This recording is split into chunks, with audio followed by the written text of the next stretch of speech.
Okay, this video is about how to use flashcards for studying and some of the variations on that. This right here, by the way, is called Leitner boxes. Leitner boxes are where you put the flashcards in the first box. I would just have them in my bathroom. That was where I had my laundry, right beneath that in my bathroom when I was studying for one of my boards exams. And basically, you look at the first flashcard and you see, do you instantly recognize it? If you instantly recognize it, it goes to the second box.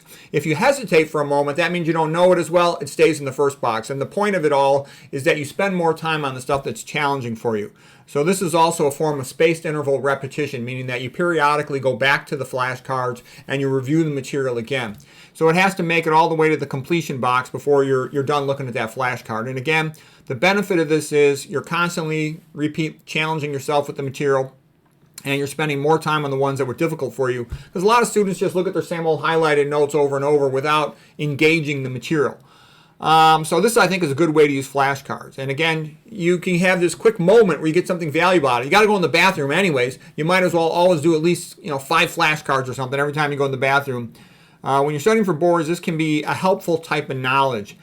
Flashcards are good for binary topics, stimulus response, like foreign language vocabulary, microbiology, bugs and drugs, pharmacology, stuff like that. It works well, but it doesn't work as well for trying to understand a large interconnected system like biochemistry, molecular, metabolic pathways. It's not going to be that good for that. Because a lot of things in biology, biochemistry, like a story. This happens first, then this, then this, then this. And so that's more of a connected thing. That's a different type of memorization. One of the things I liked about it best was, again, quick, makes useful time, something useful come out of walking into that bathroom. There's something called Anki. Anki is an app on a phone, like your cell phone, and that is this thing right here. And that Anki is a good way. I used Anki I didn't even learn about Anki until I was already, taking my boards for the continuing certification of qualifications. There's the initial boards exam, and then there's a follow-up CAQs. So I didn't even know about flashcards when I was younger. Here's the Anki symbol. And that was real good. I used it on the computer one time, and I was real happy with that for studying. Okay, now I want to also show you about these curves. These are learning and forgetting curves. So here is where you memorize something, and if you don't rehearse the material, use it again in some way, you'll forget it pretty soon. And this is called the forgetting curve. Okay, and the guy who first did all this stuff was a guy named Ebbinghaus. I think he's a German guy, and he would look at nonsense words and you'd see how long would he remember them, how long would he forget them.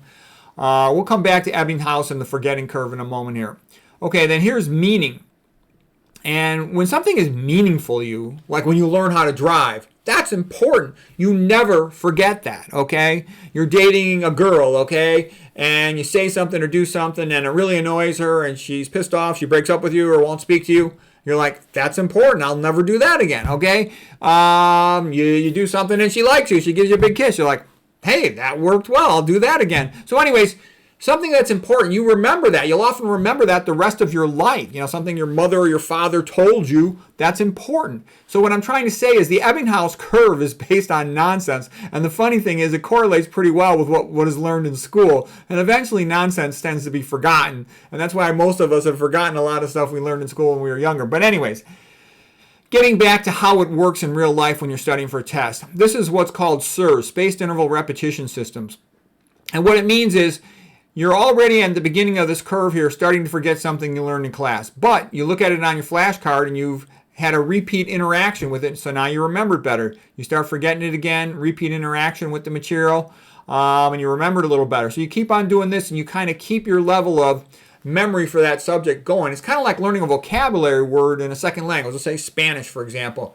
If you only see the word once, you're unlikely to remember it. But you see it once, you're reading some more, you see it again, you see it again, you see it again. And then by the time you've seen it about anywhere from 6 to 10 times, now you've got it. And you'll probably remember that long term. Okay, so that's the point of spaced interval repetition. So this is a spaced interval repetition system, having the Leitner boxes for flashcards in the bathroom. This is a spaced interval system, having Anki, which you can put on your phone or on your computer, just to keep you working with the material. The other thing is, again, flashcards are good for things where you just want to get a quick little study moment here and there. But some people overdo it with flashcards. They can become real bulky and cumbersome and a pain in the butt. I knew one guy who actually did real well on his boards. This is for diagnostic radiology. He had a giant picnic table in his apartment living room, and he just had all these different categories of subjects in these flashcard boxes.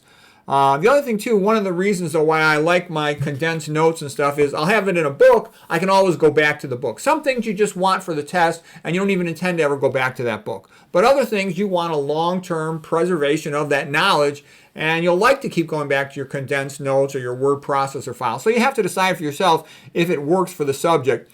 And for me, I think one of the best things is just this idea of I'll get a quick little bit of value time when I go into the bathroom. So anyways, that's some thoughts on using flashcards. Hope that was helpful.